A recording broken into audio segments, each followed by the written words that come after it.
नमस्कार, आदाब, स्वागत है आप सभी का आपके पसंदीदा एहसास आपके अल्फाज हमारे कार्यक्रम में। आज पेश है मशहूर लेखक सादत हसन मंटो की लिखी एक खूबसूरत कहानी अनारकली।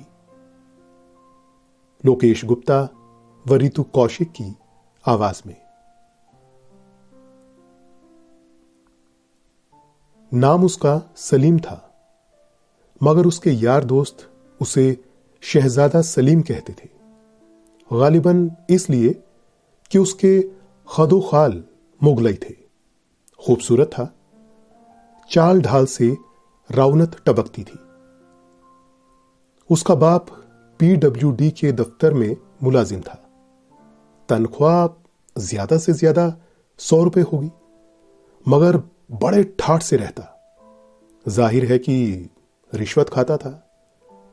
यही वजह है कि सलीम अच्छे से अच्छा कपड़ा पहनता, जेब खर्च भी उसको काफी मिलता, इसलिए कि वो अपने वालिदैन का इकलौता लड़का था।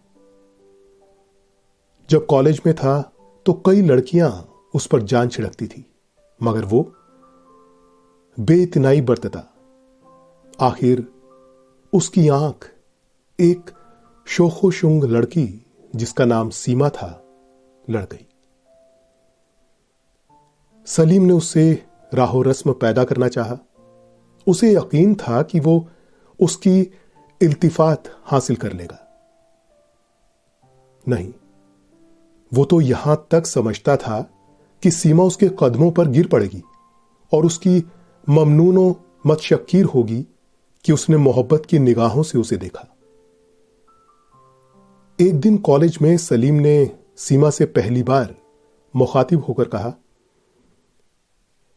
आप किताबों का इतना बोझ उठाए हुई है, लाइए मुझे दे दीजिए। मेरा तांगा बाहर मौजूद है, आपको और इस बोझ को आपके घर तक पहुंचा देगा। सीमा ने अपनी भारी भरकम किताबें बगल में दबाते हुए बड़े खुश्क लहजे में जवाब दिया, आपकी मदद की मुझे कोई जरूरत नहीं, बहरहाल शुक्रिया अदा किए देती हूँ। शहजादा सलीम को अपनी जिंदगी का सबसे बड़ा सदमा पहुंचा। चंद लम्हात के लिए वो अपनी खिफत मिटाता रहा। इसके बाद उसने सीमा से कहा, औरत को मर्द के सहारे की जरूरत होती है। मुझे हैरत है कि आपने मेरी पेशकश को क्यों ठुकरा दिया। सीमा का लहजा और ज्यादा खुश हो गया। औरतों को मर्द के सहारे की जरूरत होगी, मगर फिलहाल मुझे ऐसी कोई जरूरत महसूस नहीं होती। आपकी पेशकश का शुक्रिया मैं अदा कर चुकी हूँ। इससे ज्यादा आप और क्या चाहते हैं? ये कहकर सीमा चली गई। शहजादा सलीम जो अनारकली के ख्वाब देख रहा था, आंखें झपकता रह गया। उसने बहुत बुरी तरह शिकस्त खाई थी।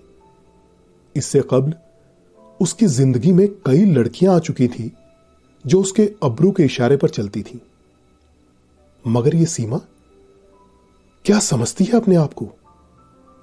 इसमें कोई शक नहीं कि खूबसूरत है।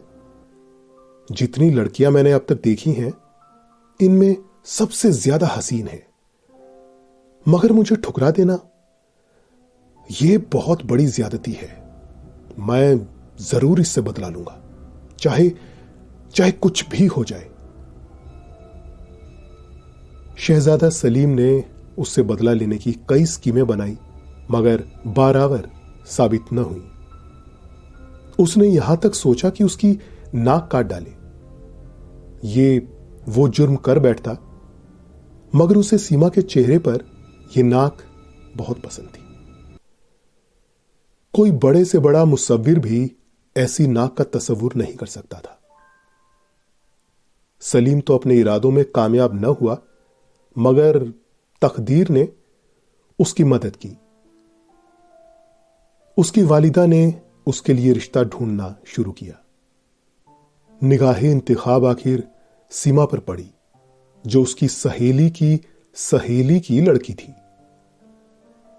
बात पक्की हो गई, मगर सलीम ने इनकार कर दिया। इस पर उसके वालिदैन बहुत नाराज हुए। घर में 10-12 रोज तक हंगामा मचा रहा। सलीम के वालिद जरा सख्त तबीयत के थे। उन्होंने उससे कहा, देखो, तुम्हें हमारा फैसला कबूल करना होगा। सलीम हिटधर्म था। जवाब में यह कहा, आपका फैसला कोई हाई कोर्ट का फैसला नहीं। फिर मैंने क्या जुर्म किया है जिसका आप फैसला सुना रहे हैं? उसके वालिदैन को यह सुनकर तैश आ गया। तुम्हारा जुर्म?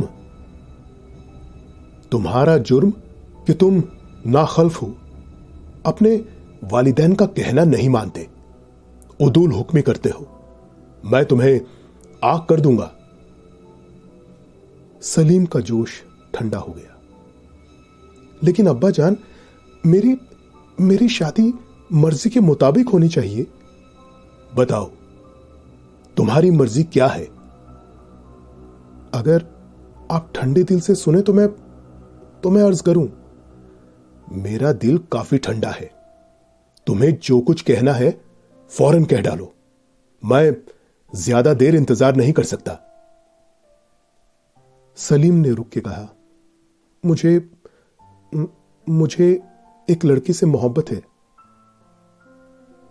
उसका बाप गर्जा, किस लड़की से?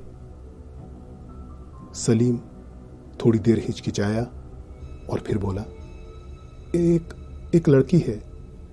कौन है वो? क्या नाम है उसका? सीमा, मेरे साथ कॉलेज में पढ़ती थी। मियां इफ्तिखार उद्दीन की लड़की? जी हां, उसका नाम सीमा इफ्तिखार है।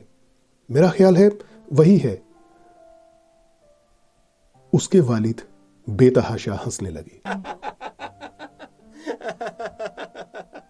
ख्याल के बच्चे, तुम्हारी शादी उसी लड़की से करार पाई है। क्या वो तुम्हें पसंद करती है? सलीम बौखला सा गया। यह सिलसिला कैसे हो गया? उसकी समझ में नहीं आता था। कहीं उसका बाप झूठ तो नहीं बोल रहा था? सलीम से जो सवाल किया गया था उसका जवाब उसके वालिद को नहीं मिला था। चुनांचे उन्होंने कड़क के पूछा, सलीम, मुझे बताओ, क्या सीमा तुम्हें पसंद करती है? सलीम ने कहा, जी नहीं। तुमने ये कैसे जाना? उससे एक बार मैंने मुख्तसर अल्फाज में मोहब्बत का इजहार किया, लेकिन उसने मुझे। तुम्हें दरखोर इतना ना समझा? जी हां, बड़ी बेरुखी बरती। सलीम के वालिद ने अपने गंजे सर को थोड़ी देर के लिए खुजलाया और कहा, तो फिर यह रिश्ता नहीं होना चाहिए। मैं तुम्हारी मां से कहता हूं कि वो लड़की वालों से कह दे कि लड़का रजामंद नहीं। सलीम एकदम जज्बाती हो गया। नहीं अब्बाजान, ऐसा न कीजिएगा। शादी हो जाए तो सब ठीक हो जाएगा। मैं उससे मोहब्बत करता हूं और किसी की मोहब्बत अकारत नहीं जाती। लेकिन आप लोगों को, मेरा मतलब है, सीमा को यह पता न लगने दीजिए कि उसका ब्याह मुझसे हो रहा है, जिससे वो बेरुखी और बेइतनाई का इजहार कर चुकी है। उसके बाप ने अपने गंजे सर पर हाथ फेरा और कहा, मैं इसके मुताल्लिक सोचूंगा। यह कहकर वो चले गए। उन्हें एक ठेकेदार से रिश्वत वसूल करना थी अपने बेटे की शादी के इखराजात के सिलसिले में। शहजादा सलीम अब रात को पलंग पर सोने के लिए लेटा तो उसे अनार की कलियां ही कलियां नजर आईं। सारी रात वो उनके ख्वाब देखता रहा। घोड़े पर सवार बाग में आया है, शाहाना लिबास पहने अस्पताजी से उतरकर बाग की एक रविश पर जा रहा है। क्या देखता है कि सीमा अनार के बूटे की सबसे ऊंची शाख से एक नौखेज कली तोड़ने की कोशिश कर रही है। उसकी भारी भरकम किताबें जमीन पर बिखरी पड़ी हैं, जुल्फें उलझी हुई हैं और वो उचक उचक कर उस शाख तक अपना हाथ पहुंचाने की कोशिश कर रही है, मगर हर बार नाकाम रहती है। वो उसकी तरफ बढ़ा। अनार की झाड़ी के पीछे छुपकर उसने उस शाख को पकड़ा और झुका दिया। सीमा ने वो कली तोड़ ली जिसके लिए वो इतनी कोशिश कर रही थी, लेकिन फौरन उसे इस बात का एहसास हुआ कि वो शाख नीचे कैसे झुक गई। वो अभी ये सोच ही रही थी कि शहजादा सलीम उसके पास पहुंच गया। सीमा घबरा गई, लेकिन संभल कर उसने अपनी किताबें उठाई और बगल में दाब ली। अनारकली अपने जोड़े में उड़ीस ली और ये खुश्क अल्फाज कहकर वहां से चली गई।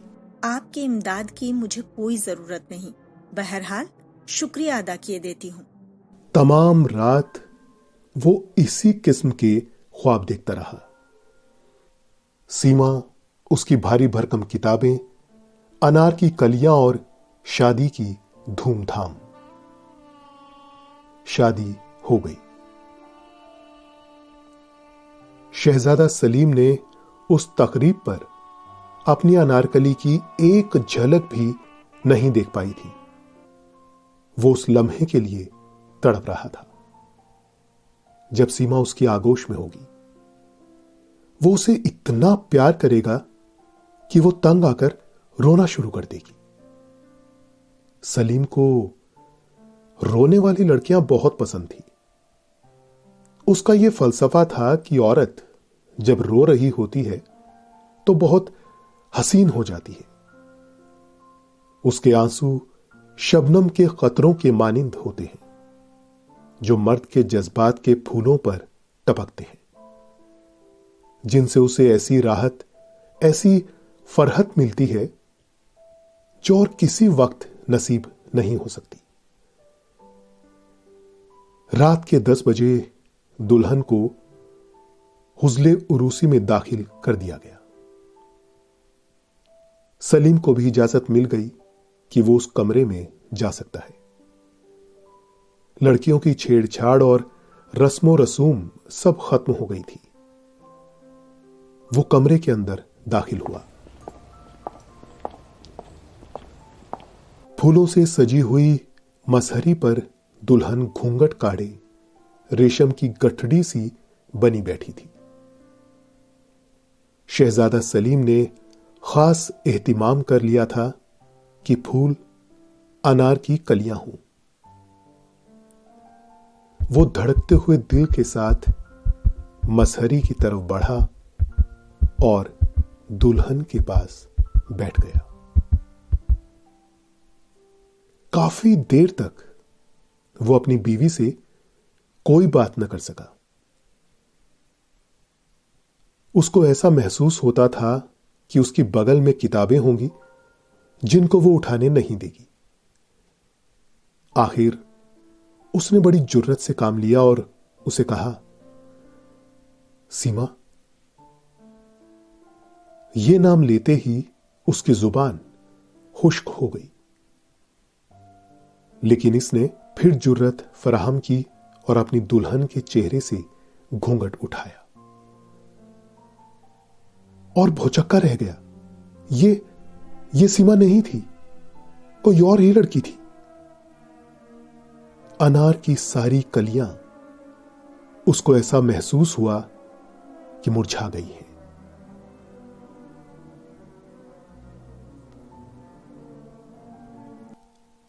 दोस्तों, ये थी मशहूर लेखक सादत हसन मंटो की लिखी एक खूबसूरत कहानी अनारकली। आपको यह कहानी और प्रस्तुति का हमारा अंदाज कैसा लगा, हमें जरूर बताइएगा।